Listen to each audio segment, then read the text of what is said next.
మీ business ఏదైనా మీ ఊర్లో promotion చేయాలంటే అది సుమన్ టీవీతోనే సాధ్యం. ఇప్పుడే సంప్రదించండి.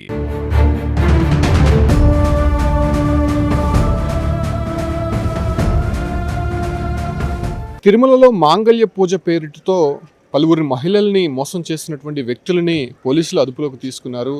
మదరైకి చెందినటువంటి మురుగన్ నాగరాజు అలయస్ శంకర్రావు అనేటువంటి వ్యక్తి తిరుమలలో తిరుగుతూ తాను టీటీడీ ఉద్యోగినంటూ నేను మాంగళ్య పూజ చేస్తాను, తిరుమలలో మాంగళ్య పూజ చేసుకుంటే కలకాలం సుఖశాంతులతో వర్ధిల్లుతారు, అదే రకంగానే ఇన్కమ్ అనేది ఎక్కువ ఉంటుంది అనేటువంటి విషయాలు అక్కడ వచ్చేటువంటి తమిళనాడు మహిళలకి చెప్పి వాళ్ళని మోసగించే ప్రయత్నం అయితే చేస్తున్నారు.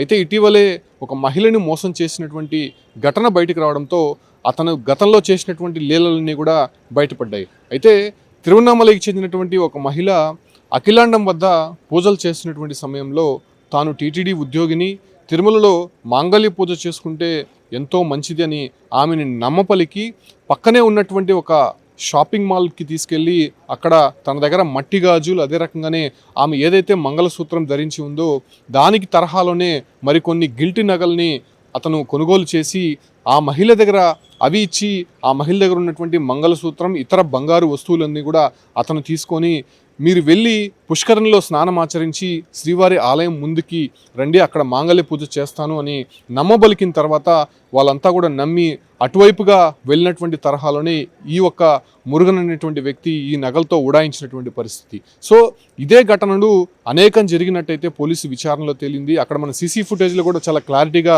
చూడొచ్చు. అక్కడ ఉన్నటువంటి మహిళల్ని ఒక షాపింగ్ కాంప్లెక్స్లోకి తీసుకెళ్ళి అక్కడ మట్టి గాజులు తీస్తున్నటువంటి వ్యక్తిగే నాగరాజు. సో ఆ వ్యక్తి అనేక మంది మహిళలను తిరుమలకు వచ్చేటువంటి నేపథ్యంలోనే టార్గెట్ చేసుకుంటూ ఒక సెంటిమెంట్ని అక్కడ ఉపయోగించి మాంగళ్య పూజ పేరుతో ఇటువంటి ఘరానా మోసానికి పాల్పడినటువంటి ఘటన బయటకు వచ్చింది. అయితే గతంలో కోయంబత్తూరు, తిరువలూరుకి సంబంధించినటువంటి పలువురు మహిళల్ని కూడా మోసం చేసినట్టయితే వెలుగులోకి వచ్చింది. అయితే ఇతని పైన గతంలోనే దాదాపు 20 కేసులకు పైగా ఉన్నట్టయితే పోలీసులు గుర్తించారు. ప్రస్తుతం అతన్ని అదుపులోకి తీసుకొని విచారిస్తున్నారు. అంటే గతంలో చెన్నైతో పాటు తిరువల్లూరు, అదే రకంగానే ఏపీలో ఉన్నటువంటి పలు ప్రాంతాల్లో కూడా ఇతనిపైన కేసులు అయితే నమోదైనట్టయితే తెలుస్తోంది. అయితే ఈ ఒక్క మురుగన్ నాగరాజు అలయస్ శంకర్రావు అనేటువంటి వ్యక్తి తిరుమలకు వచ్చేటువంటి మహిళల్ని టార్గెట్ చేసుకుంటూ ఇలా సెంటిమెంట్తో కొడుతున్నటువంటి నేపథ్యంలోనే వాళ్ళ దగ్గర ఉన్నటువంటి మంగళసూత్రాలు, లక్ష్మీహారాలు ఏవైతే ఉంటాయో వాటిని తీసుకొని అక్కడికి వెళ్ళి పుష్కరంలోకి వెళ్ళి స్నానమాచరించి వస్తే మాంగళ్య పూజ చేస్తాను, మీరు కలకాలం మీ భర్తతో సుఖశాంతాలతో ఉండొచ్చు, అదే రకంగానే మీకు సంపద కూడా వృద్ధి అవుతుందనేటువంటి విషయాలు నమ్మపలికినటువంటి ఈ ఒక్క వ్యక్తి పలువురు మహిళల్ని మోసం చేసినట్టయితే బయటపడింది. ప్రస్తుతం అతన్ని అదుపులోకి తీసుకున్నటువంటి నేపథ్యంలోనే దాదాపు 13 లక్షల విలువ కలిగినటువంటి 130 గ్రాముల బంగారాన్ని రికవరీ చేశారు. అంటే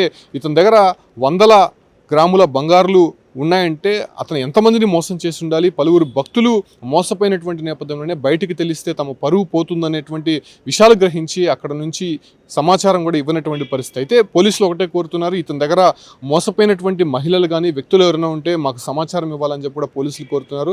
బట్ చాలామంది మహిళల్ని ఇతను మోసం చేసినట్టయితే స్పష్టంగా తెలుస్తోంది. కాబట్టి ఇతన్ని మొదట ఎంక్వైరీ చేసినటువంటి నేపథ్యంలోనే ఈ యొక్క బంగారు, అదే రకంగానే పలువురు మహిళలు ఇచ్చినటువంటి ఫిర్యాదు మేరకు అతని పైన కేసు అయితే నమోదు చేస్తారు. ప్రస్తుతం అతన్ని తిరుమలలో విచారిస్తున్నటువంటి నేపథ్యంలోనే విచారణ తర్వాత అతనికి రిమాండ్కి తరలించేటువంటి అవకాశం అయితే కనిపిస్తుంది. అయితే పోలీసులు ఒకటే విజ్ఞప్తి చేస్తున్నారు, తిరుమలలో శ్రీవారి దర్శనంతో పాటు అక్కడ ఉన్నటువంటి ఆలయాల్ని దర్శించుకోండి, కాకపోతే ఇటువంటి వ్యక్తులని బయట దళారీల్ని నమ్మి మోసపోవద్దు అనేటువంటి విజ్ఞప్తిని టీటీడీ చేస్తున్నప్పటికీ కూడా పలువురు సెంటిమెంట్తో ఈ ఒక్క పూజలు చేసుకోవడము, పూజలు చేసుకోకపోతే మాంగళ్య బలం ఉండదు, అదే రకంగానే మీకు నష్టం చేకూరుతుంది, మీ దగ్గర బంగారం నిలవదు అనేటువంటి ఒక సెంటిమెంట్ను ఉపయోగించి ఇలా మోసాలకు పాల్పడుతున్నటువంటి వ్యక్తులని పోలీసులు ఇప్పటికే అరెస్ట్ చేసినటువంటి నేపథ్యంలోనే ఈ యొక్క మురుగన్ నాగరాజు అలయస్ శంకర్రావు పైన ఎటువంటి కేసులు పెట్టబోతున్నారు, ఈ యొక్క బాధితులు మరి ఎంతమంది ఉండబోతున్నారు, వాళ్ళు ఎలా పోలీసుల్ని అప్రోచ్ అవ్వబోతున్నారో వేచి చూడాల్సింది. ప్రస్తుతం అతను